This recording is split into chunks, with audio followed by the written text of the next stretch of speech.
Kakatapos lang namin mag-harvest last month ng crabs at iyan may naipit pa nga pero di alintana ang hapde. Kasi gama naman ang mahal ng presyo ng mga alimango last December. Nataon naman na marami nabuhay sa mga alaga namin kaya yan tuwang-tuwa ang family ko. Pero kailangan ko uli bumili ng mga panibagong supling para meron uli kaming aalagaan ngayong buwan na ito. Kaya tara, samahan nyo kami ng mga lalabs na pakawalan itong mga crablets na binili natin for today dito sa aming munting palaisdaan at ating tunghayan ang kanilang paglaya.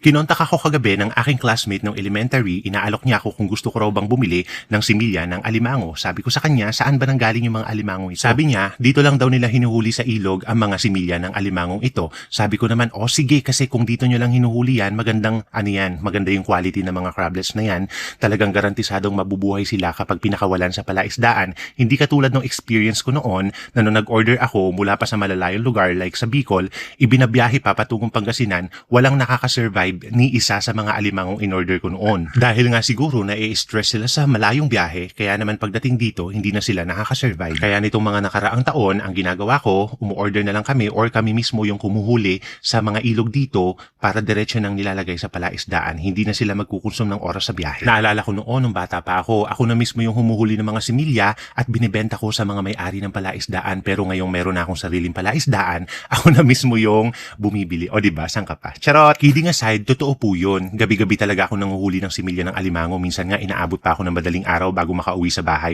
Nililibot ko yung buong isla. Masaya ang pakiramdam ko kapag gantong nakakabili ako ng mga similya na sa tulad ng classmate ko kasi feeling ko nakakatulong din ako sa kanila. Pagkaabot ko ng bayad sa aking classmate ay nagpapasya na ako na pakawalan ang mga crablets sa aming munting palaisdaan kasama ang mga lalabs of course. Alam nyo naman ang mga lalabs, gusto nila palagi silang in sa mga happenings dito sa farm. Alam nyo ba, may mga palaisdaan na magandang magpalaki ng mga alimango at meron din mga palaisdaan ng pahirapan o talagang hindi sila lumalaki or worse, namamatay sila. Kapag ang palaisdaan kasi ay palagi kang gumagamit ng mga commercial feeds, in the long run, nasisira yung quality ng lupa. At kapag hindi ka nakakapagpalit ng water regularly, yung mga waste, yung mga uneaten feeds, ayan, yung mga pupo, naiipon sila dyan sa lupa, in the long run, nagiging mga pollutant na sila. Napupollute na yung ating mga lupa dito sa palaisdaan. At kapag nangyari yon, pahirapan nang magpatubo ng lumot dito sa palaisdaan. At apektado na rin ang ating mga water parameters. Ano ba yung mga ilan sa water parameters na yan like oxygen, pH, salinity, etc. At isa sa kagandahan sa pag-aalaga ng alimango, sustainable siya. Alam nyo ba, mayroong mga invasive na mga isda dyan, yung mga tinatawag na tilapia na ang tawag ngayon ay arroyo, isdang arroyo. Yung tilapyang arroyo na yan,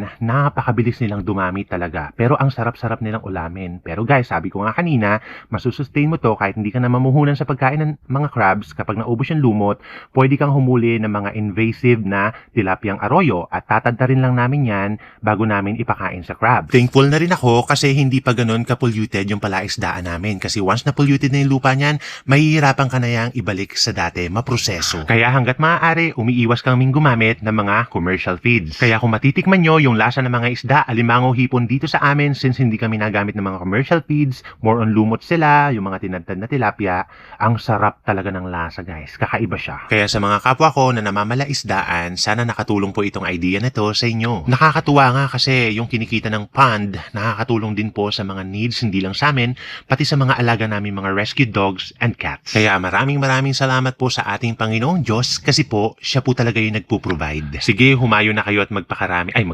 Humayo na kayo at magpalaki. Diyos.